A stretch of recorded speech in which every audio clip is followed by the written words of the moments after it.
Welcome to This Explainer. Today, we're diving into a wild historical paradox, the strangely selective nature of ancient texts. Critics often claim the Quran just copied existing Jewish, Christian, and Greco-Roman ideas, but there's a huge catch. Here's the mystery. When authors borrow from surrounding cultures, they almost always inherit their blatant mistakes too. Late antiquity's intellectual world was packed with these wild scientific concepts that we now know are totally false. Yet the Quran does something fascinating. It stays totally silent exactly where its contemporaries were wildly speculating. Let's look at history. Check out the highly specific titles it uses for Egyptian rulers. Joseph's ruler is king, while Moses' ruler is pharaoh. That's a precise distinction, perfectly matching modern Egyptology. Earlier biblical traditions just used pharaoh for both. It's a massive, unexplained departure from those alleged sources. Beyond history, consider early biology.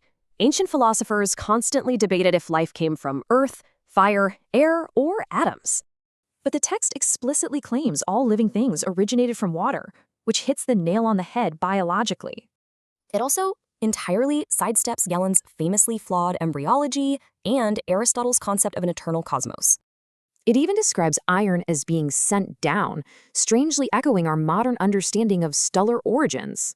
The real anomaly isn't just what it includes, it's the total absence of the era's major scientific blunders.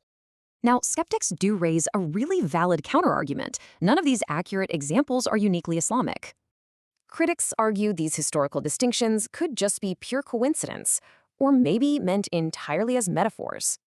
They suggest the embryology descriptions are just vague enough to permit almost any interpretation. While these objections definitely carry weight, they force a much tougher historical question onto the table. If this was literally just borrowing, why are the apparent corrections concentrated entirely in one direction?